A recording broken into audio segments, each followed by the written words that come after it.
আমি রেস্টুরেন্টের ভিতরে ঢুকে পানি খেতে চাইলাম। এক লোক পানি হাতে দিয়ে জানতে চাইলো আর কিছু খাবো কিনা। আমি বললাম আমার কাছে টাকা নেই। একটা টেবিল খালি পেয়ে চেয়ার টেনে বসলাম। কয়েক মিনিট বসার পর ওয়েটার এসে বলল, ম্যাম আপনি টেবিল খালি করে দেন প্লিজ। আমি বের হয়ে আসলাম রেস্টুরেন্ট থেকে। আমার পেছন পেছন 4 জন লোক এসে আমার সামনে দাঁড়ালো। কি করছেন, কে আপনারা, আমার হাত ছাড়ুন। আমার কথার উত্তর না দিয়ে লোকগুলো বলাবলি করছে বাঙালি মেয়ে, অনেক দিনের স্বাদ ছিল বাঙালি নারীর সঙ্গে মাস্তি করব। 2 জন লোক আমার 2 হাত চেপে ধরে অন্য 2 জনকে বলছে তাড়াতাড়ি কার নিয়ে আসতে। আমি মনে মনে ভাবলাম আমার কপাল এতটাই খারাপ যে ইজ্জত বাঁচাতে এসে পালিয়ে আসলাম, আবার আবিদের মতন পশুর হাতেই পড়লাম। এই কি করছেন, ছাড়েন বলছি, না হলে এখনই ট্রাফিক পুলিশ ডাকবো। এত বড় সাহস, আমার ওয়াইফের হাত ধরে টানাটানি করেন। আচমকা একজন এসে এই কথাগুলো বলল। কথাগুলো শুনে শয়তান 4 জন লোক ভয়ে পালিয়ে গেল সেখান থেকে। আমি লোকটাকে কৃতজ্ঞতার চোখে তাকিয়ে ধন্যবাদ দিলাম। সরি, আমি আপনাকে আমার ওয়াইফ বলেছি বলে। এটা না বললে লোকগুলো আপনাকে ছেড়ে দিত না।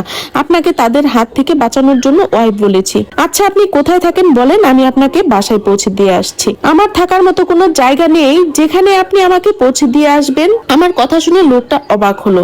তার চেয়ে বেশি অবাক হয়েছি আমি। লোকটা যদি আজ আমাকে শয়তানগুলোর হাত থেকে না বাঁচাতো তাহলে কি হতো? আর লোকটাই বা কেন আমাকে বাঁচাতে আসলো, নিজের স্ত্রী বলে পরিচয় দিল। আমি লোকটার কাছে জানতে চাইলাম কেন আমাকে রক্ষা করলো আর সে কে। আমি হাসিব আহমেদ, স্কলারশিপে লন্ডনে পড়তে আসছি। পড়াশোনার পাশাপাশি পার্ট টাইম জব করি। বাংলাদেশে মা বাবা ভাই বোন। আমি এখন ডিউটি শেষে রেস্টুরেন্টে খাবার খেতে আসছিলাম। দেখলাম আপনি রেস্টুরেন্টে এসে পানি খেতে চাইলেন। ওয়েটার আপনাকে খাবার অর্ডার করতে বললে আপনি বললেন খাবেন না। খালি টেবিল পেয়ে বসলেন, সেখান থেকে ওয়েটার আপনাকে তুলে দিল। সবকিছু আমি লক্ষ্য করছিলাম আর আপনার চেহারা দেখে বুঝতে পারলাম আপনি কোনো প্রবলেমে আছেন। তাই আপনার পিছু পিছু আমিও রেস্টুরেন্ট থেকে বের হয়েছি। তারপর দেখলাম লোকগুলো আপনার সঙ্গে অসভ্যতা আচরণ করছে।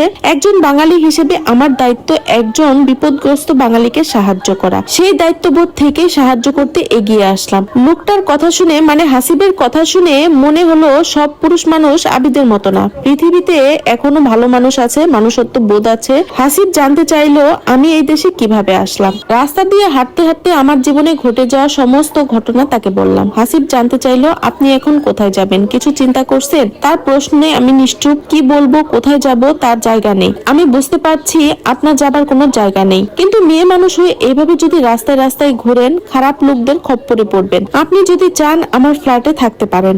আমার পড়াশোনা শেষে যখন আমি বাংলাদেশে চলে যাব তখন আপনি আমার সাথে যেতে পারেন। আমি আপনাকে আপনার বাবা মার কাছে পৌঁছে দিয়ে আসবো। হাসিবের কথায় আমি কিছুটা আস্থা পেলাম। সে এক মুহূর্তে আমার আপন